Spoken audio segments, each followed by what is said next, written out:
somebody dared walk by our front window on their way to class. How dare they? What's so funny is, like, I go out there. Of all 4 dogs, Kate has the scariest bark. But she's sweet. So beautiful, exactly. lovely. She's love her. She's I know chunks. she's so sweet and precious, and she wouldn't hurt a fly. But, like, she has the biggest, baddest, scariest bark, which I love. And I walk out there, and all 4 dogs are up against the picture window, and Kate and Frank Church have their hackles up, and, like, Jigs and Ida are like, let's go. And I look, and it's just, like, this kid with a backpack walking down the street. I'm like, we're closing the curtains now. I'm like, y'all are fine. For the listeners today, Sarah is in dog boarding mode. She is taking care of 4 dogs right now. Mm-hmm. From her usual 2. So, I mean, it's only 2 extra ones. And Jigs and Ida are easy. They're easy. They balance out. They play with Kate and Frank Church. So in the evenings, Frank Church isn't staring at me and Jared like, we got to play. Yeah. You have such nice dog names. Frank Church. Thank you. Kate. And then you have Yenny and Alex, who decided to name their dog after a beer. Listen, Guinness is a good name. I think Guinness is a great name, especially when you look at Mr. Guinness in question. Yeah, and he coat. is the exact color. Yeah. Okay, never mind. Guinness is a very good boy and very proper. Until he meets huskies. I don't know what it is. He is in love with huskies. The other day we were at the dog park. So in our community, we have a dog park, which is a first. I never saw that before here. And then when I purchased this home, I purchased it really because there was a dog park. And the dog park, we're in it. He's like having a great time. And then I see him start whimpering because he sees the huskies walking way back. Okay. Guess what happens? Mr. Guinness opened the gate and he bolted out. My dog is an Aussie. So even if I run, there is no way. And I was worried because I'm like, oh my God, what if the huskies jump him or like he does what if something they don't like to him? them? Yeah. Because I don't know, maybe he's whimpering and then they go on an all-out brawl. No. I get there, he's on the floor dying, trying for them to play with him. I'm like, get your ass out of there.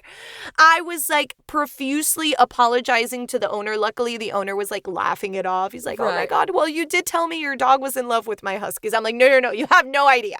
Like, this is the love of his life, and he needs your husky to acknowledge him. So, you know what? Yenny?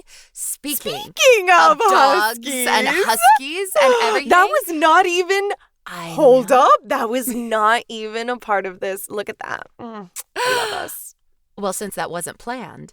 Welcome to Story Sirens, the podcast where we deep dive into our favorite legends, myths, and mysteries around the world. Some even coming from our favorite books and movies. I'm Yenny. And I'm Sarah.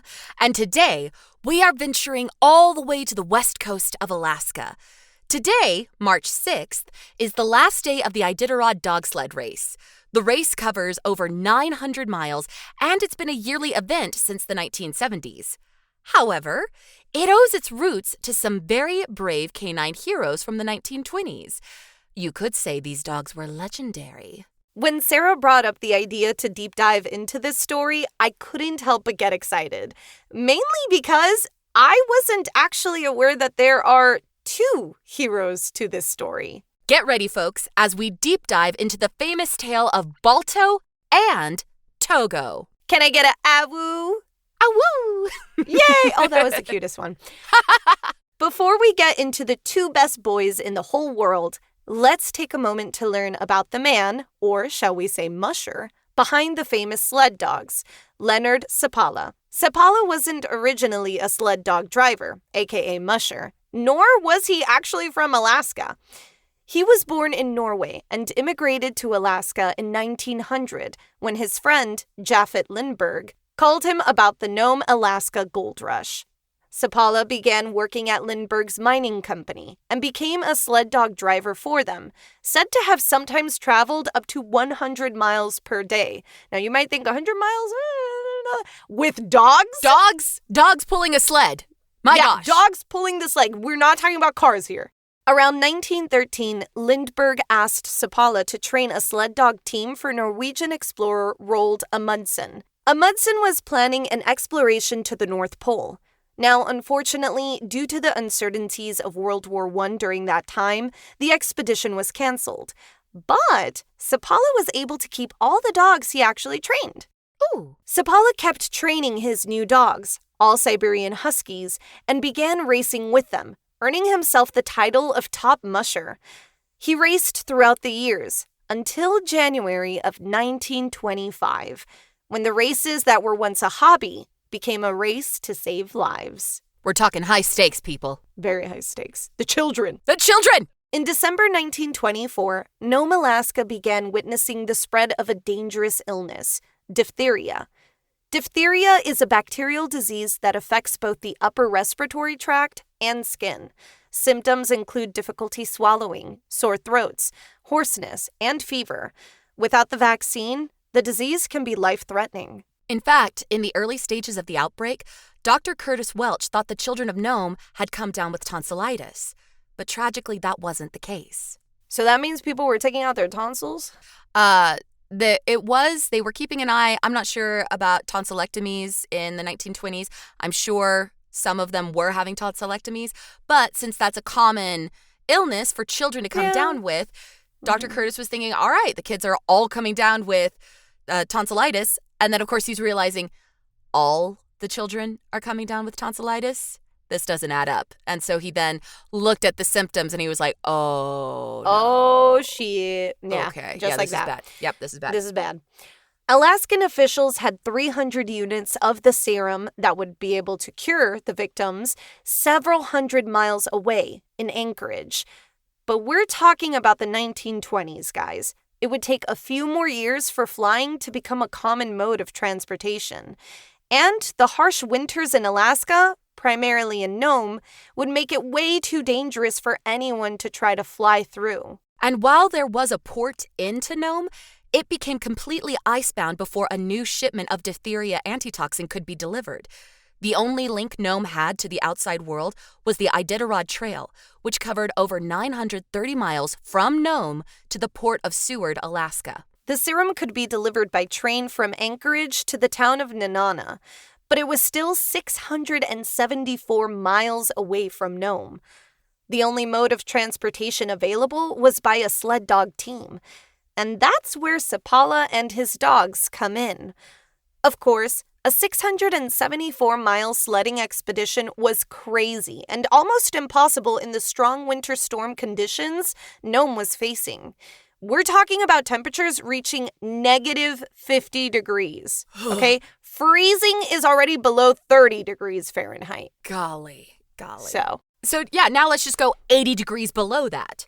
However, it was worth facing the harsh weather when Dr. Welch stated that without the antitoxin, the sick children of Nome were looking at a 100% mortality rate. Speaking of Dr. Welch was the only physician in Nome, Alaska. Now, there are reports that there were more physicians and that he was only the lead physician, but yes, Dr. Welch, you're going to hear him a lot today. Yes. Dr. Welch was the primary physician of Nome, Alaska. There were nurses, there may have been other physicians, but by all accounts, he was the primary. He was the one. It was decided that there would be multiple mushers involved. 20, to be exact. In this 5-day journey, and 150 dogs in total. The mushers and dogs didn't only need to worry about getting to Nome quickly, but also they had to keep the serum from freezing in these already below freezing temperatures. So how did they do it? Every team that received the serum would take it into the roadhouse to warm it for a while before beginning their journey again.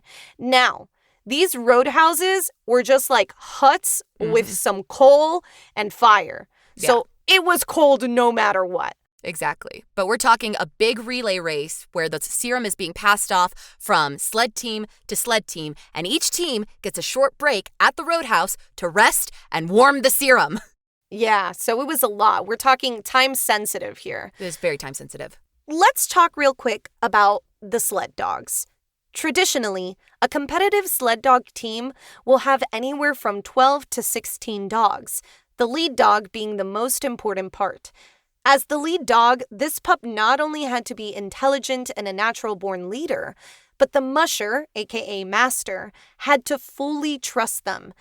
Depending on the size of the dog team, that lead dog can be up to 40 feet away from the sled, meaning there is barely any communication happening that they can hear of. We're talking about they're running, the air's whipping around. There's no way that the master can yell out and maybe the dog might hear them, but we're talking 40 feet. Golly. So that's a lot. The lead dog must be always prepared for any obstacle in their way, able to make quick decisions while also being attuned to their dog mates and their master. With the insane weather conditions happening in January 1925, the musher would probably not be able to even see their own hands, meaning the lead dog was both eyes and ears, basically taking over the journey. Terrifying. And I'd also like to put, I did read this, so when I mean attuned to their dog mates, let's say, for example, one of the dogs, something got into their paw and they started yelping. It was up to the lead dog to stop so that the musher knew something's going on with one of the dogs. We need to stop and fix this. Yeah. And you're going to see throughout the story that mushers did have to stop in between their journey for whatever reason because something was happening with the dogs, which they would only find out because the lead dog would stop. They have to operate as a team, with the lead dog making proper decisions for the sake of his team. It's fascinating. It's amazing. Fascinating. This race to bring the serum back to the people of Nome was called the Great Serum Run, or the Great Run of Mercy. In this 674-mile race, Sapala and his pups would have the longest and most dangerous journey. While Sapala volunteered no matter what, he did have a personal reason for joining this race. He had an 8-year-old daughter to think about, and during this time, the children were the ones having the worst case of diphtheria. Many people think, whoa, Balto did all that with Sapala? Well, what if we told you it was a different dog who had the longest and most treacherous trek in the journey? While Balto is often the poster boy for the Nome Serum Run, since he covered the final leg of the journey and entered into Nome, Sapala's other dog, Togo, covered the greatest distance and some of the greatest danger of the journey. Togo was a Siberian husky bred from lead sled dog champion Sugin and an imported Siberian named Dolly. He was a sickly puppy, with Sapala's wife frequently nursing him back to health. And when Togo was feeling well, he would cause trouble around the house and with the other dogs. He was rowdy, rambunctious, and didn't look like he would make much of a sled dog. Sapala adopted him out to a new owner, but the puppy Togo did not care for his new home and ran back to Sapala's kennels. Sapala didn't try to adopt him out after that. At maturity, Togo only weighed 48 pounds. Male Siberian Huskies commonly weigh 50 to 60 pounds for context. And he had an unattractive coat pattern, a mix of black, gray, and brown that made it look like he was always filthy. This also kind of reminds me of Balto's coat in the movie Balto, where they made him part wolf, part husky, and his coat was gray, he was dirty, mangly. Yeah, kind of dirty and raggedy looking. Yeah, I wonder if they were kind of giving ode to Togo there. Unsure. So while Sapala would harness his sled dogs for runs, Togo would harass both the dogs and the man. One day, Togo was locked in the kennel, and Sapala left instructions that Togo was not to be released until the sled team was away for their job at the Dime Creek outpost. The sled dog team left, and puppy Togo went nuts. He lunged at the fence of the kennel and tangled himself up in the wires. A dog handler saw the struggling animal and helped free him from the fence. But then the 8-month-old Togo took off after his master and friends. He followed them all the way to Dime Creek, running through the night and sleeping near the cabin where Sapala was staying. The next morning, Sapala found Togo playing with the other dogs and getting the team wound up. In an effort to find an outlet for all of Togo's enthusiastic energy, Sapala put Togo on the rear position of the sled for the return journey home. Throughout the journey, Sapala moved Togo further up the line of dogs. Eventually, 8-month-old Togo was in the front, sharing the lead position with lead dog Rusky. By the end of the Dime Creek run, Togo had traveled 75 miles. This was unheard of for inexperienced dogs. but Togo wanted to run. Sapala called him an infant prodigy and said that Togo was a natural-born leader. You just can't keep someone from their destiny.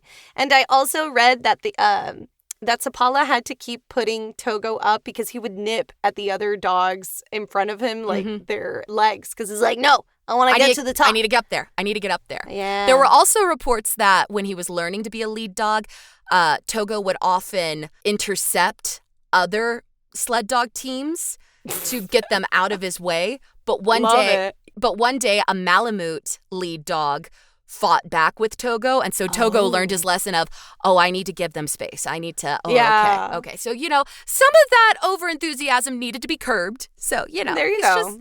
He was opinionated. He was learning. Right? Now, I told you of these amazing feats of Togo at 8 months old, but by the time the diphtheria outbreak struck Nome, Togo was 12, and he'd been a lead sled dog for 7 years. We're talking about an old boy right now. Yeah, he's getting older. As Yenny explained, the serum was sent from Anchorage to Nanana by train, where it was then picked up by the sled teams. Sapala and his sled team, led by Togo, ran from Nome to Shaktoolik, 170 miles, to pick up the serum from the oncoming team. Then they turned around and ran back 91 miles towards Nome. Then they turned around and started heading back towards Nome, but they would only cover 91 miles on the return. They would then hand off the serum to the next team.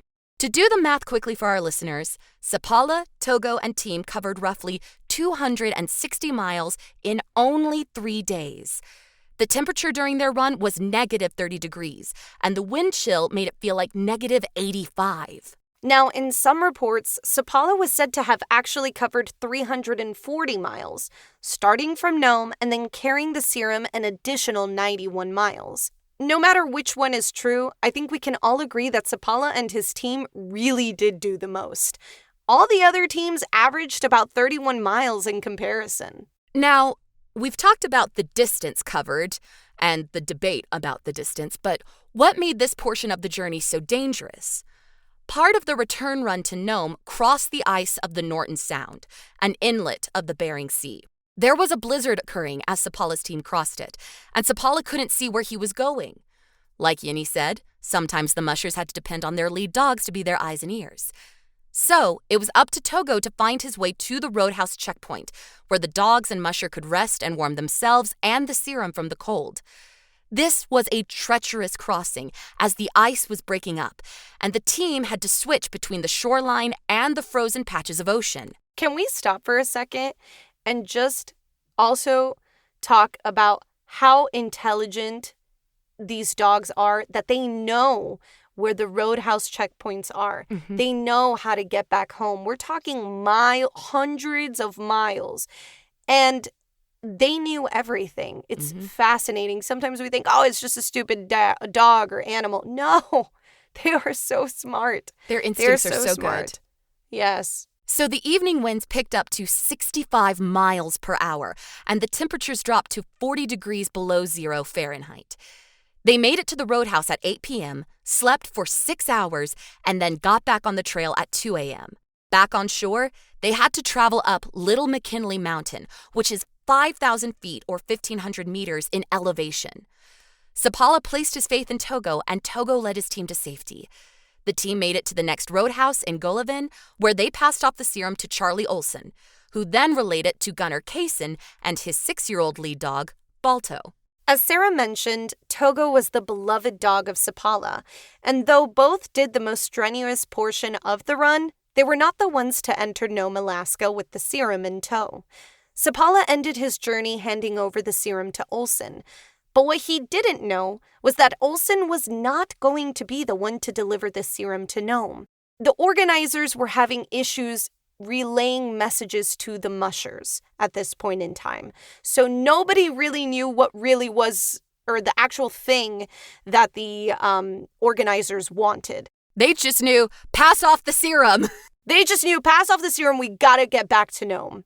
So instead, it would be Gunnar Kaysen, an employee of Sapala's. And also unbeknownst to Sapala, Kaz's team of dogs consisted of some of Sapala's own. Just like Sapala, Kazan was originally from Norway and immigrated to the U.S. during Nome's gold rush, also becoming an experienced musher. And, possibly to you listeners' surprise, and certainly my own, Kazan did not start his journey with Balto as the lead dog. Although part of Sapala's kennel, Balto was not considered lead dog material and was usually a part of slower teams that did regular jobs instead of races. When Kazan started his portion of the Serum run, he selected one of Sapala's other dogs, Fox, as the lead. But Fox was already tired from the prior run to get to the actual roadhouse meet.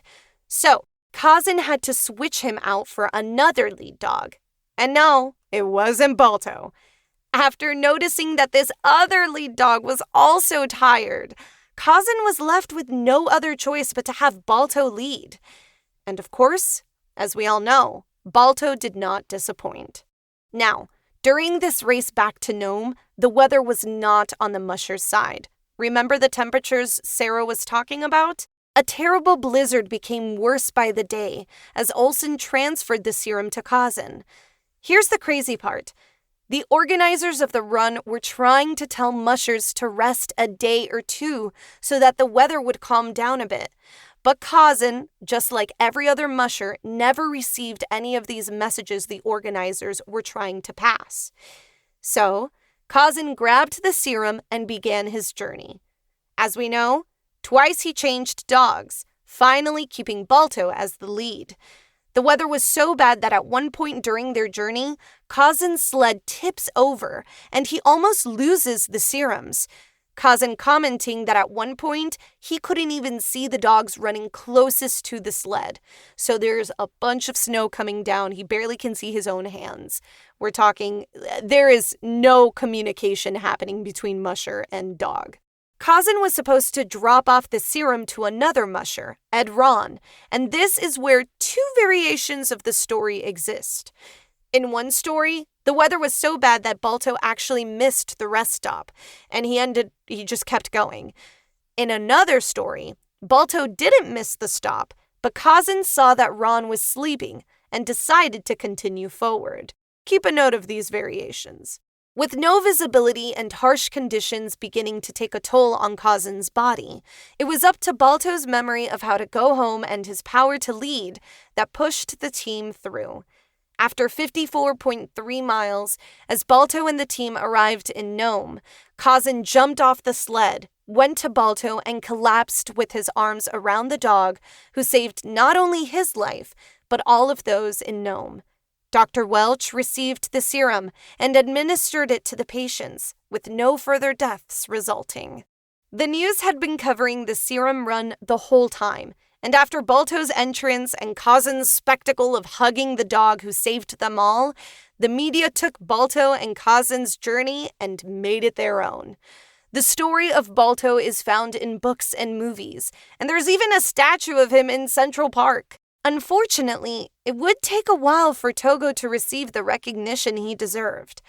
But it would happen, so stay tuned for that. Now you might be asking yourself, well, what happened to the dogs after the race, ladies? We wish we were able to tell you that both dogs lived happily ever after, but that would kind of be a lie. Really, it's a bit of a mixed bag. After the serum run, news spread across the United States about the heroism of Balto and Kazan for saving the children of Nome. None of the other 18 teams were mentioned. This created a rift between Kazan and Sapala. By the end of 1925, journalists were reporting that it was Balto who had led the entire serum run. Kazan signed a film deal with Educational Pictures to use Balto and the other dogs, or 13 half-wolves, to make an educational film about the Nome serum run. The team traveled to Los Angeles for filming, where Balto was presented with the bone to the city. After filming wrapped up, Kazan sued the studio for unpaid wages, then left Los Angeles to tour the country with Balto and the other dogs of his sled team. Kazan's giving me a little money-hungry vibes during this point in time, because it was all, after this, it just becomes all about money. It's all about money. So meanwhile, Sapala and Togo were taking their own tour of the lower 48. They toured Washington State, California, competed in a few sled races in New England, and went on to New York City. They made appearances at Central Park, drove their sled team down Fifth Avenue, and finally, Togo was awarded a gold medal by polar explorer Roald Amundsen at the Ice Rink Gala at Madison Square Park, which was being managed by a former Nome resident, Tom Rickard. And as a reminder, Sapala had initially been training dogs for Amundsen's explorations. We've come full circle. In Poland Springs, Maine, Sapala began a dog kennel and a Siberian breeding program with Elizabeth Ricker. Togo was left in Maine with Ricker to enjoy his retirement as a stud dog, and he bred several litters of puppies. Togo's bloodline helped create today's Siberian Husky, also known as the Sapala Siberian Sled Dog. In 1928, Elizabeth Ricker published the book Togo's Fireside Reflections, which were signed by Togo himself, thanks to Sapala inking his paw. I would like to add that there has been commentary on how it was a very tearful goodbye from Sapala to Togo. When he left him with Elizabeth? He loved him so much, but he knew that he was so old that traveling might have been bad for his health and he might not make it. So he had to leave him in Maine. Okay, well that's, my heart. Now, Balto's retirement was more complicated. A statue of Balto by Frederick Roth was erected in Central Park in 1925. Balto and Kazan were present for the unveiling. Shortly after this, Kazan returned to Nome and found that his celebrity, which had overshadowed and in fact edged out all the other sled teams save for Sapala and Togo, caused him to be alienated by his community. Many were angry at him for passing up Ed Ron during the last leg of the journey, claiming that was a vain and arrogant move by Kazan that could have had serious consequences had there been an accident. With the two variations of the story I covered, it's not too far-fetched to believe that Kazan decided to keep pressing forward, to be titled, quote-unquote, the savior of Nome. But as always, there are two sides and then the truth. And in this case, there's three sides and then the truth, so... Now, the following portion of our tale is a bit confusing and up for debate, but it is sad all the same. After Kazan returned to Alaska, Balto and his sled mates were sold to a traveling circus owned by one Sam Houston. No, not that one, Texas history nerds. Some records say that Kazan sold the dogs because he was tired of the attention and touring. But what is more likely is that Sapala sold the dogs. Kazan worked for Sapala, after all, and Balto was technically bred and owned by Sapala. And the hard truth was that Balto was meant to be a working dog. He had already been neutered, so he couldn't be retired as a stud dog, and as mentioned earlier, Sapala was not impressed with Balto's leadership abilities on a sled team. Sam Houston's traveling circus owned the dogs from 1926 to 1927, then sold them off to a novelty museum in Los Angeles. Ugh. Right? I'm so sorry. There's so much eye rolling. It makes me so mad. But George Kimball of Cleveland, Ohio, saw the dogs at the museum during a business trip and was absolutely appalled that these heroes were being used as a sideshow attraction. Thank you, George. He organized a massive newspaper campaign and radio broadcasts for the Balto Fund, and within 2 weeks, raised the money to buy the dogs for the requested $2,000, $35,000 in today's money. Balto, Fox, Alaska Slim, Billy, Tilly, Cy, and Old Mock Talk were relocated to the Brookside Zoo in Cleveland, Ohio on March 16, 1927. A parade in the dog's honor was held on March 19th, dubbed Balto Day, and featured presentations by the local Boy Scouts, city officials, and Judge Rule reading a deed of gift, thus transferring ownership of Balto and his sled mates to the city and residents of Cleveland. I'm pretty sure the dogs had no idea what the hell was going on, nor would they care about there being a Balto Day. Yeah, pretty much. Yeah. They're probably just like, when's going on? The next race? Yeah. The dogs made their formal appearance at the Brookside Zoo on March 20th to an audience of over 15,000 people. Over the next few years, the dogs would make celebrity appearances at kennel clubs, parades, and even showed off their sledding abilities when the winter weather dumped snow on the city. The residents of Cleveland were highly invested in the lives of Balto and his teammates at the zoo. Multiple habitats were made for the dogs. But people were concerned that the habitats were not enriching enough or that the dogs were not being treated properly. Still, other reports stated that the dogs had constant access to water, were exercised regularly, were kept clean, and were fed a healthy diet. I'd like to believe that the caretakers and vets of the zoo were telling the truth, especially considering that Balto lived to be 14. Well, I agree with Sarah. I do feel like they were probably not all that happy. We're talking about dogs who lived their whole lives in snowy conditions, running, and having a purpose, to then going cold turkey and becoming a circus sideshow followed by a zoo attraction. So I do feel like they were very well kept. I don't think they weren't because, Sarah, you're right. You know, he made it from 8. I think he was 6 when he did the run. He was 6 when he did the run, yeah. And then he lived to be 14. Yeah, so he lived a long life, but he could have probably done more things. Yeah, you know, it might not have unlike been. Togo, our little viejo at 12.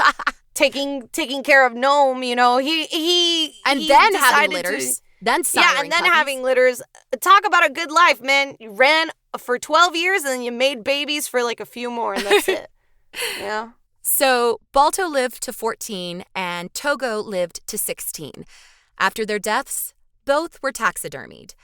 Today, Balto is featured in the Cleveland Museum of Natural History, and Togo is housed within the Iditarod Trail Sled Dog Race headquarters in Wasilla, Alaska.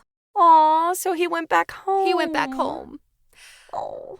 I think the Smithsonian has Togo's skeleton, I think. I'm not sure. That is weird.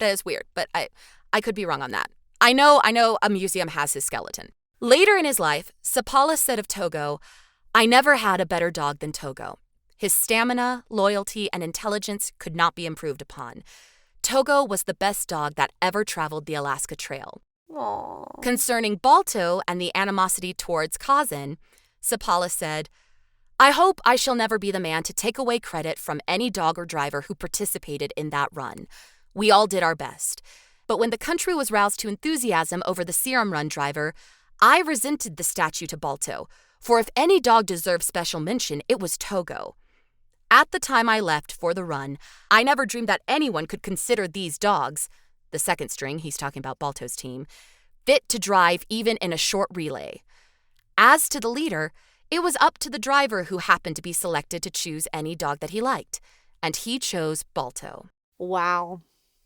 There was a lot of bitterness between Sapala and Kazan. However, and there were lots of reports where Sapala did say, "Oh, it was just a regular run. Oh, Balto's just an average good dog," whatever. However, the public wasn't fond of that, and Sapala did realize that he was letting his own bitterness get in the way. And so he did acknowledge, we needed every dog, we needed every musher in that run. All of these dogs did a great job. And they all deserve statues. They all deserve. I can't degrade Balto, but Sapala was really in love with Togo. And you know, we've all had those experiences. I think this became like an ego battle at Definitely. one point between the two. What should have been a story about the dogs, the mushing, the victims became just like this constant head bashing between the two main mush. Not even one main musher and then one musher was just mushing. There's still 16 other mushers over here going, what? What about me? Yeah, what about us and our good dogs? And hey, by the way, the children are saved. We were looking at a 100% mortality rate. Can we focus on the fact that children are alive? I think it's unfortunate that this happened, but I do say for the two people who left Norway to come for the gold rush and then sell the dogs for money, I feel like in all, the importance was more on the money and the ego than that of anything else. And I hope that they learned from their mistakes and they lived their life a little bit better after the whole shebang happened. Because it does feel like that. It felt like, well, I came to Nome, Alaska for money. Then I became a musher. I loved it. But then I have these dogs. Then we became famous. So then let's make money off of the dogs. Oh, my God. They are the 1920 dog influencers of today. Exactly. That's exactly what it is. That's exactly what it is. So craziness. Craziness times 100. Let's get into some modern media, guys. Togo would later receive the recognition he deserved. Yay! In 2001, the statue of Togo was placed in Seward Park, New York. And in 2022, a bronze statue of Togo was unveiled in Poland Springs, Maine, where Togo spent his retirement. Just a few years ago, in 2019, Disney's Togo, The Untold True Story hit theaters, showing everyone that it wasn't only Balto who helped end the diphtheria outbreak in Nome, Alaska. It's a great movie. I love it. While not part of the story of the Great Serum Run and our famous furry friends, Disney's 2002 Snow Dogs is a comedic movie revolving around a sled dog team and a very inexperienced musher, celebrity dentist Ted Brooks. From Miami, might I add, which is honestly the reason I put him in here. It's been so long since I've seen that movie, but I remember giggling so much when it came out. Oh, we love Cuba Gooding Jr. Now, of course, if you were a child in the 90s, you grew up with the Universal Pictures animated classic, Balto. I still have a soft spot in my heart for that film, and so does my husband. So apparently there's 3 of them. Yeah, there were a bunch of sequels, but I'm just here for the first one. And then finally, in honor of the 100-year anniversary of the Nome Serum Run, and in celebration of the Iditarod Trail, if you're interested in learning more about sled dogs and the men who raised them, I highly recommend the book, The Lance Mackey Story, the autobiography of the only man to win the Iditarod race 4 times. It's very heartwarming. It's all about how he was facing a cancer diagnosis, and he focused on his dogs, and he claimed his dogs saved his life. I love that. For your siren call today, enjoy either Balto or Togo, or enjoy a weekend filled with sled dog binge-watching goodness. It's cold enough for it now, and these good boys deserve our respect and attention.